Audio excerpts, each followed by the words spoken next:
Bienvenue, aujourd'hui nous allons voir comment réaliser une bannière toute simple sous Photoshop.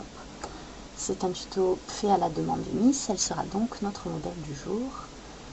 Pour ce faire, j'ai créé un dossier sur mon bureau, je vous rappelle, clic droit de la souris, nouveau dossier, je l'ai intitulé bannière et je me suis déjà permis de prendre une image, le prisme des Sims 3 pour avancer.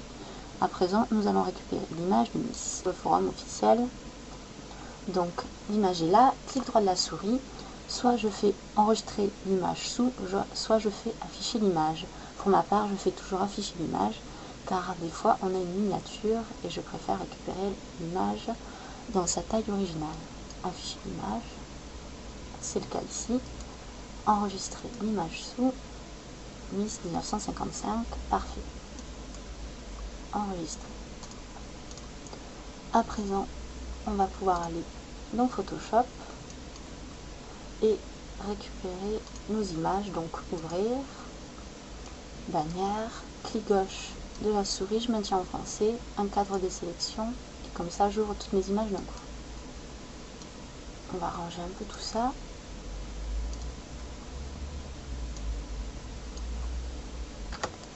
Alors avant toute chose, on va s'occuper de l'image récupérée sur le site pour la détourer, car vous voyez ici, il y a un fond blanc et comme je compte mettre un arrière-plan de couleur au niveau de ma bannière, ça risque de faire moche.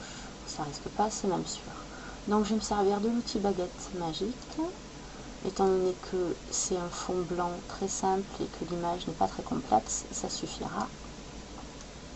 Pour des images plus complexes, je vous rappelle que le lasso polygonal est votre ami. Ici, il m'a sélectionné les cheveux, donc je vais baguette magique moins, ce qui va me permettre de désélectionner les cheveux. Donc, soustraire de la sélection. C'est noté, au cas où vous avez un doute, ajouter, soustraire et une nouvelle sélection. Là, c'est mon fond blanc qui est sélectionné.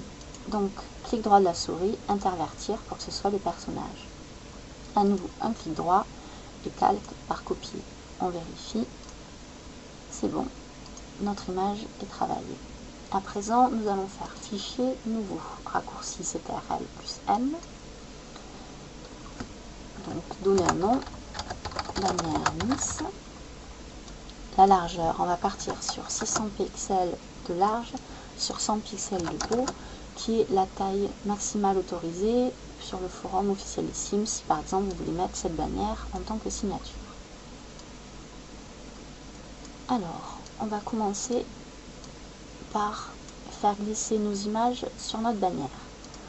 Donc, dans un premier temps, il va falloir redimensionner l'image, puisqu'ici nous avons une hauteur de 100 pixels. Et là, donc taille de l'image, Alt CTRL plus I ou Alt GRI. Donc comme vous pouvez le voir, notre image est de 225, pardon. Donc hauteur 100 pixels. Voilà, l'image est redimensionnée. Je suis sur le calque, je le sélectionne avec le clic gauche et je vais le faire glisser jusqu'à ma bannière. On repositionnera ça après, je ferme. Ici pour le logo, même topo. Alors, la hauteur. Plutôt que faire un petit prisme, on va le garder assez grand, même s'il doit dépasser de la bannière. C'est pas un souci. Il suffira de positionner comme on veut. Donc, le calque, je fais glisser. On ferme tout. Donc, on va nommer directement les calques pour éviter de se perdre. Prisme. Miss. Maintenant, mon petit outil déplacement, raccourci V. Donc, je vais mettre Miss par ici. Le prisme par là. On va faire un petit peu dépasser, comme ça. On voit qu'il est par-dessus Miss, donc on va le mettre en arrière-plan. Je sélectionne mon calque, je laisse la touche gauche enfoncée et je le mets sous Miss. Quel il manque un S. Alors, pour l'arrière-plan, nous avons différentes options. Soit on va aller directement sur l'arrière-plan ici et on va incruster un dégradé avec l'outil dégradé, raccourci G. Et là, vous avez tout un éventail de dégradés. Soit on va créer un nouveau calque, c'est ce que l'on va faire aujourd'hui. Donc, créer un calque de remplissage ou de réglage. Et on va choisir un motif. C'est un peu trop scolaire.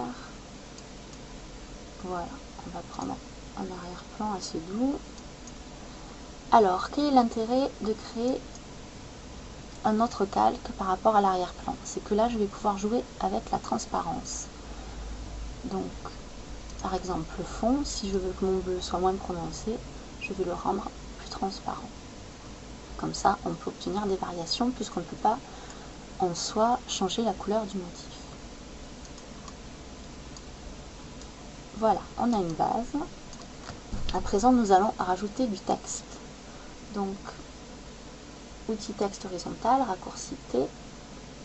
Je vous rappelle qu'à chaque fois que vous voulez rester appuyé sur l'icône, vous avez des menus contextuels. Alors, mon cadre, Miss 1955. À nouveau, mon outil de déplacement. Et on va positionner ici. On a d'espace. Bien entendu, à vous d'occuper l'espace comme vous le voulez en rajoutant des dessins, des icônes, des formes, ce qui vous fait plaisir. Donc ici, nous avons vraiment une bannière basique. On va quand même ajouter un tout petit effet au texte. Donc, mon calque est bien sélectionné et là, je vais appuyer sur FX qui correspond au style de calque. On va commencer par un contour. Alors, vous voyez, vous avez plein d'options par ici. À chaque fois, en vous mettant sur les différentes options, cela se sélectionne. Si vous voulez revenir en arrière, vous décochez ici. Donc, contour. Ce que l'on va faire, c'est que l'on va prendre un bleu assez léger. Alors, soit je choisis la couleur ici, soit si on peut créer en quelque sorte des harmonies, avec ma pipette, je vais me mettre sur ma bannière et je vais sélectionner une image, une couleur. Là, vous voyez, c'est la même couleur. Après, il ne me reste plus qu'à modifier légèrement pour arriver à ce que je veux. Voilà, c'est assez léger. Ok. Et je vais choisir de faire 2 pixels. Ici, avec la molette, vous arrivez à la largeur que vous voulez. À chaque fois, vous avez tout un éventail de menus contextuels qui vont vous permettre de varier. Donc la position par rapport à la sélection extérieure, intérieure ou centre. Et également le mode de fusion. Alors, un petit exemple, on va rester sur normal. Vous voyez, normal ici est sélectionné en bleu. Ce que je vais faire, c'est que je vais laisser ma souris au niveau de la touche qui permet d'avoir le menu déroulant. Et je vais pouvoir me déplacer avec les flèches du haut et flèches du bas de mon clavier. Comme ça, ça va me permettre à chaque fois, vous pouvez le voir au niveau de l'écriture, mais également sous l'aperçu, de voir les différents effets et ce que je préfère. Donc c'est plus pratique que les faire un par un. Comme ça, les différences, exclusion, teinte, saturation, etc. Voilà, on va rester sur luminosité. Et le même principe que pour tout à l'heure, l'arrière-plan, vous avez également ici l'opacité avec laquelle vous pouvez jouer. Donc je vous laisse explorer tout ça. Je vais juste vous montrer pour finir le biseautage et estampage qui va vous servir notamment si vous voulez créer des boutons. Donc je vous rappelle que les styles de calque ne s'appliquent pas uniquement à l'écriture, ils peuvent s'appliquer au dessin et également au cadre. Donc le biseautage et estampage, lorsque vous voulez créer des boutons, vous voyez, ça va donner des effets de relief. Et là, vous avez tout un menu contextuel qui est vraiment varié et à explorer. Donc biseautage et estampage, les effets de contour, également les effets de texture. Et à vous de jouer, sachant que là, c'est la texture qui est appliquée et non pas la couleur. Donc, en quelque sorte, la trame. Ce que que l'on verra mieux, par exemple, surface artistique. Donc pour accéder aux surfaces artistiques, j'ai cliqué sur cette petite flèche sur la droite. Et là, c'est la trame qui s'applique. On va garder ça exprès, mais c'est moche. Vous allez voir pourquoi. On peut également faire une incrustation de motifs pour avoir directement la couleur.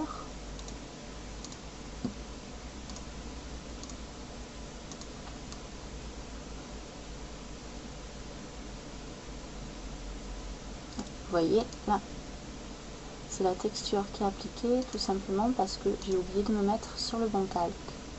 Donc, on revient en arrière.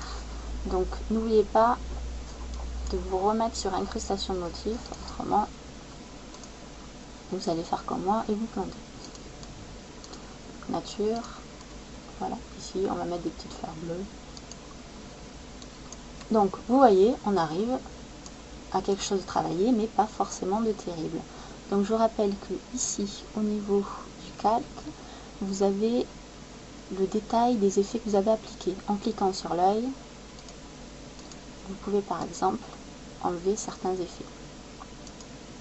Là, par exemple, le biseautage et estampage ne me plaît pas trop. Je peux l'enlever et ça ne sera pas appliqué. Ou je peux aussi retourner dans le menu contextuel en double-cliquant sur effet. Et ça va me permettre, par exemple, d'enlever la texture. Ok, voilà, on a une bannière. C'est un exemple. Si vous avez plusieurs calques, pour diminuer ce menu contextuel des effets, cliquez sur la petite flèche de droite qui fait apparaître les effets. Voilà, c'est une bannière bien sûr pour l'exemple, c'est à vous de créer vos harmonies et de faire quelque chose de joli. J'espère que ce tutoriel vous aura été utile et je vous souhaite une bonne journée. Soum soum.